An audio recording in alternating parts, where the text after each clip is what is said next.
This is my 2025 year in review. Today is December 31st, 2025, the very last day of 2025. Tomorrow is the beginning of the new year. I'm sure everybody who watches this will know that. But this video is going to cover my year in review, plans for the future, and yeah, that's pretty much it. So let's start off with what I was doing on January 1st, 2025, and that was wrapping up a stream. I streamed till midnight on December Eve. Not December Eve, man. Well, I mean, technically, it would be December Eve, wouldn't it? On New Year's Eve of 2024 to kick off 2025. I was streaming for, I think it was like 7 hours straight. It was just a mix of games, OG Xbox, a bunch of other stuff that I was just interested in. So yeah, I was wrapping that up to start the year, and then the next few months kind of went like that. I was just streaming on and off, living life, trying to get by, and all that. I did Paper Mario, Thousand Year Door on stream for the first time. That was a lot of fun. I'm kind of interested to go back and check out N64 Paper Mario, the very first one. Paper Mario did all right, I did all right. People liked it when I did that, so I'd be going back and checking out the original. Might be some good content, but I digress. Let's see here. So yeah, that was kind of like the first half of the year for me, was just living life and streaming. And then July came around and my life got shaken up. I had a big life change happen to me unexpectedly. So I moved a whole 7 hours away to a brand new state all of a sudden because of this, this shakeup I had to endure. And needless to say, I now live in Alabama. I mean, you probably couldn't tell the difference anyway, but I mean, I could tell the difference. I like living here. I feel a lot at home here compared to back home. This feels pretty natural being here. If the audio sounds weird in this video, I'm sorry about that. I'm in a shed right now. There's wind rustling outside, branches hitting the roof, stuff like that. So I apologize for that, but this is kind of the only place that I have privacy. I live in a house full of people, you know how it is sometimes with kids running around. But yeah, so I endured quite the shake up halfway through the year, so now I live in a whole different state. But yeah, the latter half of the year after July was just me, just getting, stabilizing my life, getting used to the state, building up some money and all that from working, stuff like that, just kind of trying to get my life on track after that big shake up and all that.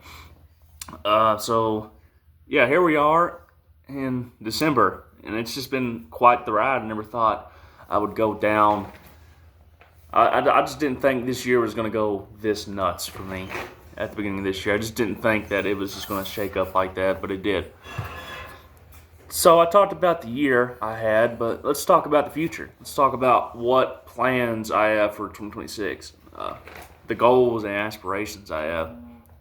Well, obviously, I've been wanting to get back into streaming ever since I moved down here. I haven't really had the opportunity to until recently, but I've been working on the internet speeds down here. I mean, they're workable. We can work with them, but I've been working on getting them better, stabilizing them. So yeah, I'm probably going to start streaming again, late January, something like that. Maybe the third week of January is what I'm aiming for. GTA 6 comes out this year. That's going to be a big deal. It's going to be everybody and their mother talking about that game, playing it whenever it comes out. People are going to be taking off work for GTA 6 like it's a dang Super Bowl, So yeah, I had this idea to go through every single GTA game, console, main console game anyway, from 1 to 5 and play the story mode over again. And that'd be really interesting because I know 1 and 2 are not the traditional 3D GTAs that we're all used to today. It's a 2D top-down perspective, which that's going to be interesting to see how that story is. But I've played San Andreas' story, 4's story, and 5's story, but not any games before that. I haven't finished Vice City, and I ain't touched 3 yet, so I need to do that. Be really interesting to do that on stream. And then I've got some other thoughts I'm thinking of streaming, Paper Mario, like I said. I think I mentioned Thousand Year Door. So I want to do the original Paper Mario on the N64. So I think that'd be pretty interesting. But yeah, I got some goals for my channels, my Twitch channels, and my YouTube channels for this year. By the end of 2026, I want to be at 1,000 followers on Twitch. We got to make it happen. All right, I'm pushing for that shit hard. Okay, and then on YouTube, I want there to be 500 subs. Okay, I want there to be 500 subs on YouTube. I think I can make that happen. Yeah, that's pretty much it. It's a short video. Not really much to say. I kind of already said everything, cracked it up, summed it up in a nutshell. But yeah, I'm excited for what 2026 holds. I'm excited for what the future holds, the future of my channels. If you want to follow me on Twitch and subscribe to me on YouTube, that'd be great. My Twitch is linked in my channel bio. It should be linked in the description of this video too. I think YouTube pins my Twitch link every time I upload, so that'll be good to have. That way you don't have to click a few extra times to get to where you need to go. Anyway, yeah, that's it. See everybody a few weeks into January.